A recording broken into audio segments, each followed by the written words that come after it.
Okay, today we're going to be doing rear brake pads and rotors on a 2016 Nissan Maxima. Just started hearing a little bit of the squeaking noise from the little thing on the back. I forget what it's called, but you start hearing squealing, indicating that the brake pads are low, and went ahead and took the wheel off and realized, yeah, they're pretty low. I did that in the driveway, but now I pulled it in the garage, so it's going to be a little bit more involved than initially just checking. So yeah, I'll show you how we go through the process. It's pretty simple. I've already took one side off and put it back on. Just waiting on the parts right now, so I'm going to get started getting it in the air and whatnot. Okay, so I went ahead, got the wheel off, got it on jack stand, got a jack under it for extra support. So the two caliper pins are 14 millimeters, and they just look like that. They're the caliper pin end sliders, or bolt end sliders. So, and then one of them has got a rubber thing on it. That one was on top. So those come off first. And if you just need to do pads, that's really all you need to do. Just you can take those off and get to the pads. But we've got a little bit of grooving here from the pads being so low. So thinking we're going to go ahead and change the rotor. I'm going to pop it up and see how it looks on the back. If it's not too bad, we'll just pad slap it. Shouldn't be a big deal, but we'll see how it goes. Okay, and then on the back, you see right here, it's a big 19 millimeter, and those ones are holding the caliper bracket for if you need to do the whole rotor, if you want the whole rotor to come off. And that's what I'm thinking we're going to need, so we're going to go ahead and take that off. Alright, and I got the rotor off. I did have to give it a couple taps with the hammer there. The car's pretty new, so I didn't really need to give it much. Just give it a couple taps and it popped right off. New one slides on. This little rubber thing was on the old one. I moved it over to the new one. Didn't really look what that's for. I'm assuming it's for, like, if you want to thread in like a bolt to pop it out in case it's hard or something like that, kind of like rotors, or it could be for adjusting the parking brake as well too. That's actually probably more likely.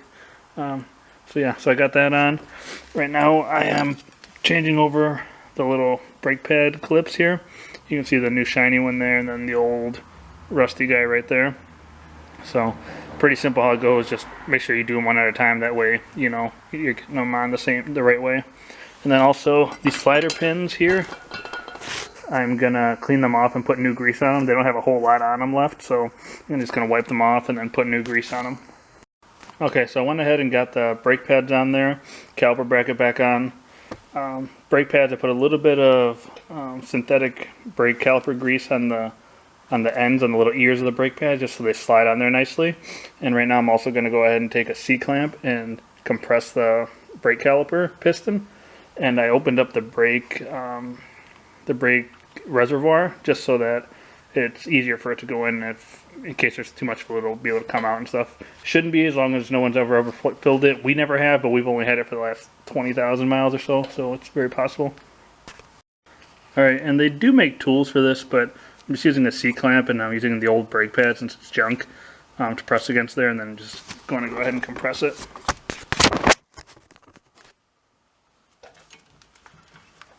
And it's going super easy. If it's going hard on you, you might have other issues. This car's pretty new still. It's only about 5 years old, so shouldn't be too bad. Or 4 years old.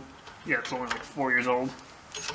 About to be 5, so that's really it. And then that comes out. Make sure this is nice and flat. If the little rubber thing pops out a little bit, that's fine. You can just push it back down. And we're good. So now I'm going to go ahead and what I like to do is put a little bit of caliper grease on the back of these, just so it slides nicely, just to get rid of any noises that might come up, or to prevent any noises rather that might come up.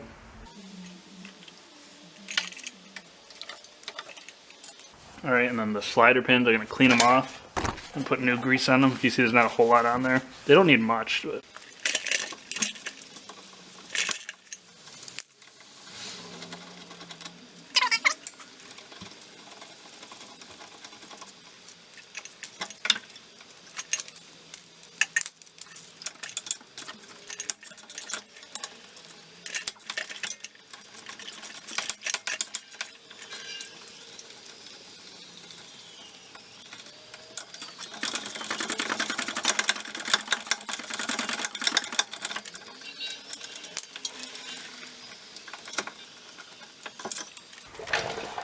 Okay, as you can see, pads are very low. Basically to the point where they're going to start doing some damage, and the little wear indicators were doing their job. You can start hearing a little bit of squealing, and there's maybe 10% pad left there. Some people just drive them up until they're grinding, or sometimes they'll drive them to the point where these things fall off, and then you start get grinding and you ruin the rotors. This rotor really doesn't need to be replaced, so I think I'm just going to leave this one. This one didn't get grooved like the other one. The other side was worse. Nah. I think I'll change it. Yeah, I'm going to change it just for a good measure. And then, yeah, see, it's acting like it's stuck right now, so I'm going to hit it with a hammer.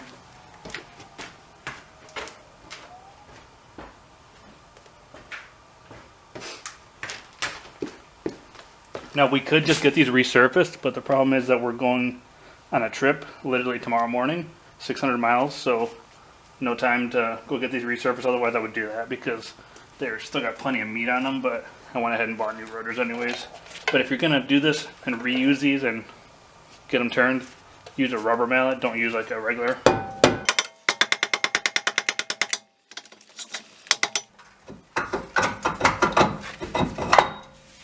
There we go. There's a little bit of grooving you can kind of see there, so it's a good thing we're replacing them anyways. Now, we don't use the parking brake, so I'm not honestly really doing anything with that. So I'm leaving those as it is. Might spray them down with some brake cleaner just so it's clean, but really, they got plenty of pad on there because the parking brake never gets used.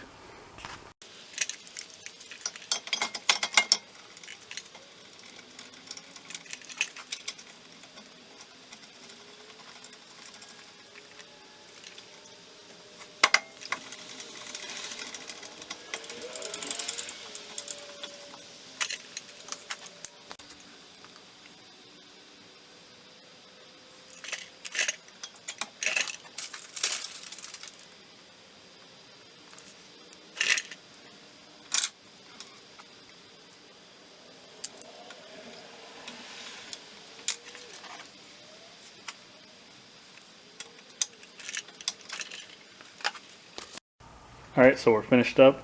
Very easy job, very simple. All you need is hand tools really for this, and a floor jack. You could even use the emergency jack if you wanted to. Don't recommend it, but you definitely could. So I did the brake pads and rotors both sides, greased up the calipers, or caliper pins, and that's pretty much it. The rotors were pretty bad. They had some grooving on the back, so the pads were pretty low. Plus from normal wear and tear, stuff flies off, you get little rocks, all that, yada yada. So yeah, they're nice and new. I also cleaned them off beforehand. These came oiled, just probably to prevent rust while they're sitting on the shelf at the auto parts store. Would have liked to go with something a little higher quality, but it's kind of last minute, and I got the best grade of what they had at the auto parts store, which I like that they had the rotors with the hats painted. Unfortunately, it looks like it's literally just like spray paint because it looks kind of thick on there and stuff like that. So I think the OEM ones probably had a little bit better of a coating, but whatever. This will work. It's just rear brakes, so it's just a daily driver type car. So now we're going to go ahead and get it down and then torque the wheels and take it for a drive.